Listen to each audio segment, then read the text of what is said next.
Just like maybe what you've learned. You answered it, but just what you've learned since you got here. So yeah. What's it been like working under DeMarco so far? Yeah, working with him again, it's just been great. Like being able to learn from a legend. You know, watching him growing up. It's just cool to be around him now, and just everything he says, I take it and try and implement it into my game, and try and do things the way that he's done it. Being a professional and being in the league for 8 years, playing at a high level, and so yeah. Yeah, I apologize if you've already answered this, but what's it been like kind of just coming to Norman, and what sort of adjustments have you had to make, and what's kind of been the biggest surprise? Yeah, it's been different. I mean, I'm from California, Southern California. I'm from the city, so it's a little different. You got a lot of bugs out here. I had a hornet's nest by my garage the other day. I had no idea what to do. I almost hit it down, but a couple of people on Instagram said that'd be a bad idea. So, other than that, man, there's no distractions out here. I've been getting into fishing, doing a couple of country things. Have you made a Brahms visit yet? Brahms, no, I haven't. I heard about it though. I see them everywhere. So I heard they got some good stuff over there. I'll check it out. You're not a Thunder fan yet? Oh yeah, I'm yeah? an NBA champ. Okay, I thought maybe Yeah. you saw that you might have Lakers in Nah. I honestly didn't watch basketball before coming here, but yep. There you go. Now I do. I'm a Thunder fan. What'd you end up doing with the Hornets Nest? You didn't knock it down. What'd you end up Oh doing? no, I call it maintenance. That's smart. I call it maintenance, man. They were saying to go get like a cup of gasoline and just put it over it, but I was like, nah, it's too close. How much have you gotten to know Mateer, and what's your impression of him? Yeah, Mateer's my neighbor. We just hang out a lot, man. We got this little thing going on right now where we just hit 1,000 jump ropes a night and try and beat each other. We time it. But yeah, he's very competitive. He's sneaky athletic. I didn't really expect him to be that athletic, but watching his film last year and seeing him work out in the building, it's surprising. And then he's a great leader. It just comes naturally for him. So I'm excited to play with him. Who wins those jump rope competitions? You You or him? Man, me. Under 6 minutes. Yeah, so ask him. What's Mateer at? Mateer, I won't speak for him, but it's not under 6 minutes. Would he admit that it's you beat him most of the time, or do you think he would say it's He him? won't admit it. But I have it on video though, so that might get posted. You mentioned even it getting used in the slot, or the pass catching abilities of your game. How much do you feel like that adds to the running back room, just your ability to catch the ball like that? Yeah, I mean, like the game is changing, and running backs have to be more versatile than ever, and I feel like that's what I bring to the room. Like I said, the other guys do a really great job of that as well, and I know last year the team was riddled with injuries, especially at the running back and offensive line position. But watching the guys this summer, during OTAs and walkthroughs and stuff, and throwing on the weekends with John and the other quarterbacks, like you'll see like a lot of us at the running back position be used out wide. Is that a part of your game that you feel like has developed since you got to college? Was that a part that you used in high school? That pass catching part of your game? Yeah, no, in high school I was used more as like just a traditional running back. But I think it evolved more once I got to college. Once they gave me the opportunity, and I showed them that I could, be that player. The young guys that are in the running back room as well have had some mixed results. Like, for instance, Xavier started slow last year and then came on late. What are your thoughts on some of those guys, the young guys? Yeah, I mean, Coach V was talking about resiliency yesterday in our team meeting, our 2.5, 3 hour long meeting. And yeah, man, that's very important. Like, that's at the end of the season, those are the teams that wind up on top. Those teams who are resilient, and I think that our room is very resilient as well. And the whole team, as a whole, is resilient, and that's one of the best traits you can have, being a player and on your team. You're an older guy, so to speak, but you're also new. Does someone like Javonte Barnes kind of, quote unquote, take you under his wing, show you around, say, here's how we do things? Or have you guys gotten closer? Yeah, for sure. I mean, there's, there's a different way that they do things in this program, which is what attracted it to me in the first place. And so, you know, like just watching Javonte and how he carries himself around the facility, you know, seeing how he interacts with people, you know, I'm just learning. I'm learning not just from, you know, guys who are my age, but, you know, the younger guys as well. So, yeah, it's been good. Jaydn, speaking of learning Norman and OU, what was your first impressions of the summer with Schmitty and how did that go? Schmitty's hilarious. Schmitty, yeah, he's a great strength coach. I remember my first day here, he got on me because I wasn't talking enough.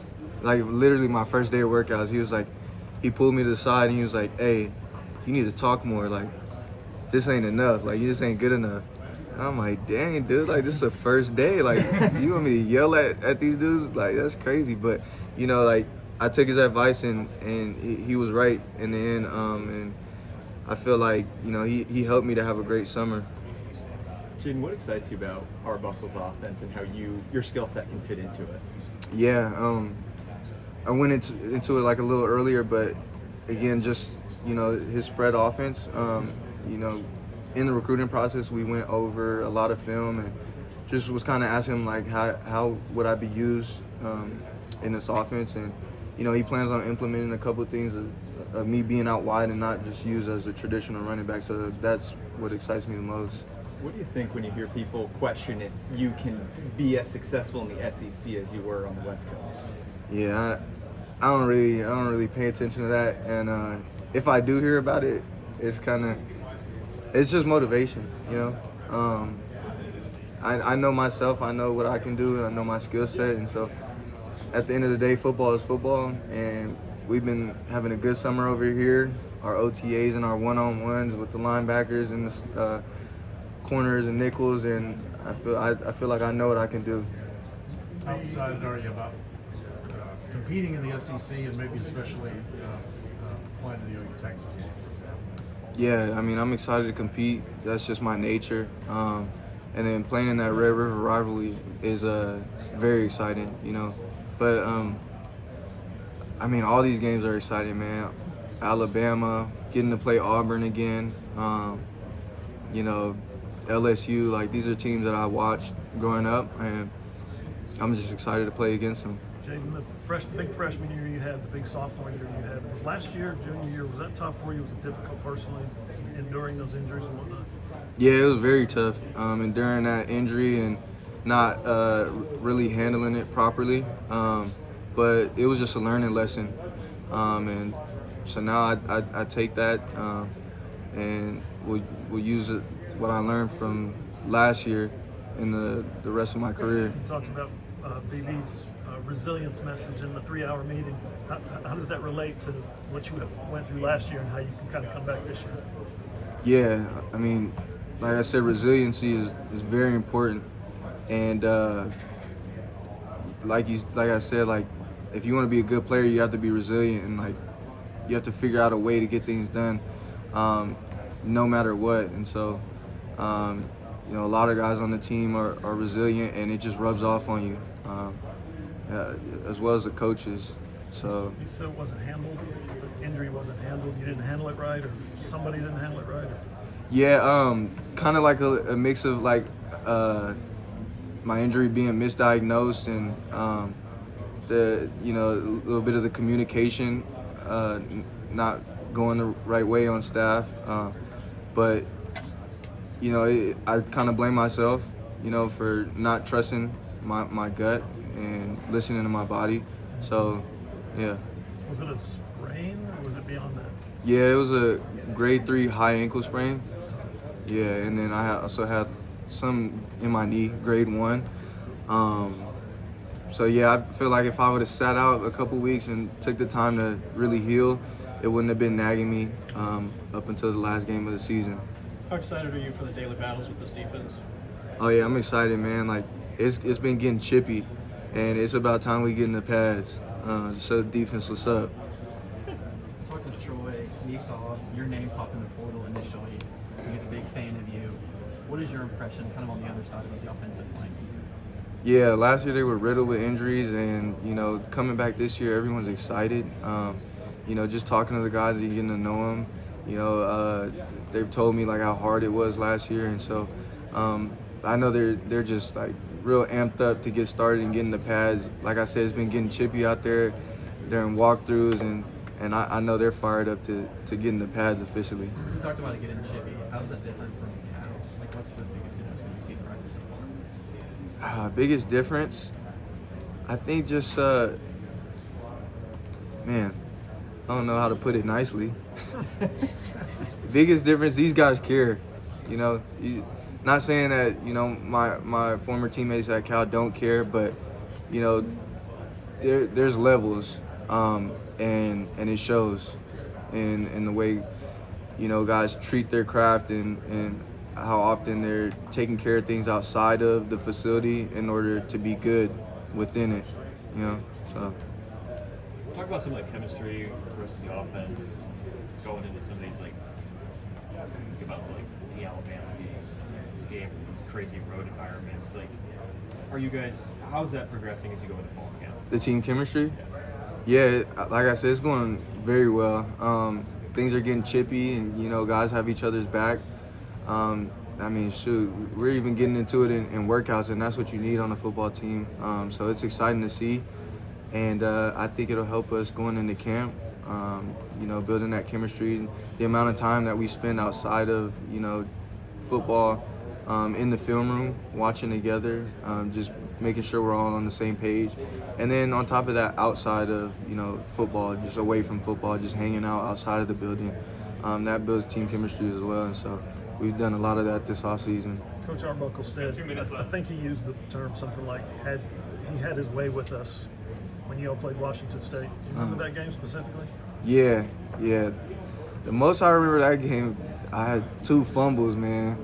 Oh, really? Yeah, I had 2 fumbles. And still had 160-some yards. Yeah, that was a tough game. But going back to like resiliency, you know, we finished off strong, and I was able to help my team get the W, barely. When you're jumping rope with Mateer, do you bring that up? You know, I know he was a backup on that team, but you know, hey, you remind him. Oh yeah, I get on Mateer. I get on Mateer a lot. I probably need to chill out for his feelings get hurt. No, I'm kidding. But yeah, no, we talk a lot of smack back and forth. For you fans who maybe didn't see your tape at Cal, if you could describe yourself in one word to them, what would it be? One word. That's a good question. That's a great question. I like the word versatile. Yeah, it's just a lot of things that doing a lot of things in my game. What did you think of the song that Cal fans made last year? Yeah, For you? that was cool. The Cal fans, they showed me so much love. I appreciate them. I know they're mad at me right now, but I really appreciate the 3 years that I spent over there and the support that they gave me. Do you hope that song kind of transitions over to OU? Over to OU, I'm not sure how the fans get down over here, but I don't think I'll hear that. What did you know about this place before you started going through this process? Adrian Peterson, DeMarco Murray, Joe Mixon, the long line of great running backs. That's pretty much what I knew coming in. To Heisman Park. Heisman Park, with the statues? Yeah. Yep, that's right where our parking is. So, Yeah. I see it every day. Have you been through there and like read the plaques or seen who they are and all that stuff? Yeah. Does that strike a new player coming into Norman, Oklahoma? Oh yeah, it's just like it's motivation to see that and you know see the history behind this place, and it just makes me want to you know step my game up and keep the standard you know high. So Coach Venables mentioned, you know, a lot of people have sort of made a lot of the jump from, you know, the ACC to the SEC. He said it's not really any different than a freshman maybe starting in the ACC. What do you sort of make of that sort of criticism or concern stepping into your first season? Wait, so can you repeat that? He said that like too much has been made of your jump from the ACC to SEC. Like at the end of the day, you're a football player. If you can play, you can play. What do you sort of make of that sort of concern stepping into your first season of the offense? Yeah, not really any concerns. Again, like you said, football is football. But you know, I do put respect on the name of SEC football, and you know there are a lot of guys you know that play here. in the SEC. So, you know, I take it with a grain of salt. You know, so I'm just excited to compete, and I've never let that, you know, steer me away from competing. Just, you know, talk. That's all we have time for.